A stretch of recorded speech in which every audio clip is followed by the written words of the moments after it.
Hey, in this video I'll show you two ways to create a 3D model in 3ds Studio and why we recommend one of them for the better results.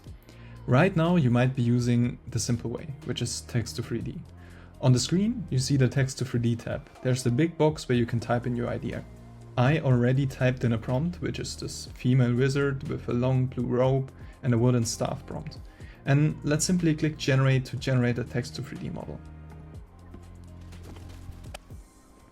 And after a few seconds you can see the 3D model appeared in the viewer. And you can inspect it, but if you look closely, maybe some details aren't quite what you wanted. Maybe the robe isn't long enough, or the staff doesn't look right. Or maybe the style isn't exactly what you had in mind. To fix that in text to 3D, you'd have to change the prompt and click generate again, which you might do several times and it's hard to control the details. That's why most users who want the best quality actually use an image first workflow. They start with text to image, optionally edit the image and only then convert it to 3D. In this video I'll show you how that works and why it gives better results. Let's first start by copying our prompt from text to 3D and then let's switch to text to image. You can find that in the Image Studio and then under the generate category, which is basically text to image. There are also other categories, which is the edit category to edit images, convert, style and much more, but for now we'll stick to the generate category. Here we can select the model. Usually most users go with Nano Banana Pro, which is a high quality model which produces good results. Here we can click to use and then here simply input the prompt we had, which is the prompt we had earlier, and now we can here select a few settings. I usually go with number of images 4, so I get a faster workflow, and now all we have to do is click generate. Now you can see there are several different versions of our little wizard on the screen. Each one has different proportions, slightly different outfits, poses or lighting. And this is the main advantage. You can quickly see many variations side by side, iterate and simply click generate, because this text to image workflow is much faster. If none of these images are quite right, we don't touch the 3D at all. We just improve the prompt and generate another batch. For example, we could adjust the environment. We could say standing in a forest and then simply click generate again to get a new batch. And as you can see, it generated a new batch. And now we could do this over and over. We could say long red robe instead and generate again. And that worked well, and you could also of course change the style. So for example we could add here in the style of a Pixar character, for example. Click generate. And that worked well. And we can repeat this as many times as we want, adjusting the style, the pose, the colors, the lighting, and then simply generating another batch. And you can see the changes instantly in the image without waiting for 3D every time. When you see an image you really like, you hover over it and you can select it. For example, I like this one a lot.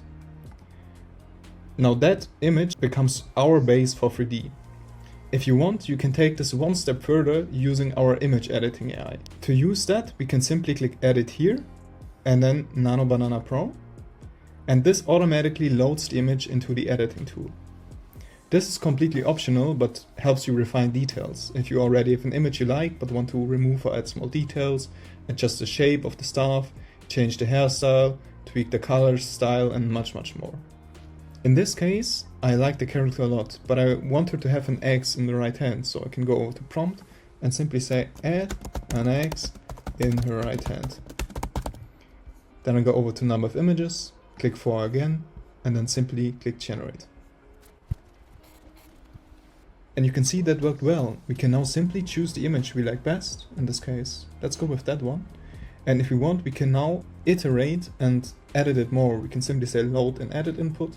And you can see the edited image now becomes the input for the edit tool. And we can now do other changes, like for example, change the robe color to blue. Then we click generate again. And as you can see, it generated 4 images again and changed the color to blue. Now in the last step, which is totally optional, you can also remove the background. So we can go over here, let's choose that one and let's say remove background. This loads the image into the remove background tool where you can say, hey, we want general use, we want 2048 by 2048, and simply click run. And in seconds, this removes the background, and now we can simply click load into image to 3D. And as you can see, the image we generated is now in the image to 3D tool, where we can just click generate 3D model to generate a 3D model based on that image.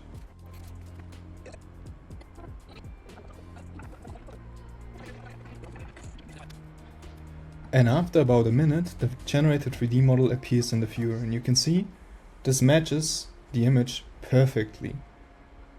Because this 3D model comes from a very specific, carefully tuned image, the result usually matches your idea much better, and the overall style is consistent with the reference image.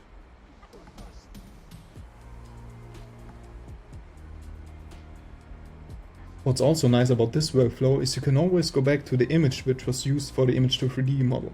So in this case, let's say you want to generate variations, different colors, different styles, you can always go back to the image which was used, load it into Image Studio, edit, Nano Banana Pro, and change other stuff, like for example, you could add a base where the model stands on, where the wizard is standing on. For example, if you want to use it for 3D printing. And as you can see, that added a base, and we can simply now use that image to generate another image to 3D model. I hope this walkthrough was helpful, and if you get the chance, give the image first workflow a try and see how it improves your 3D results. See you next time!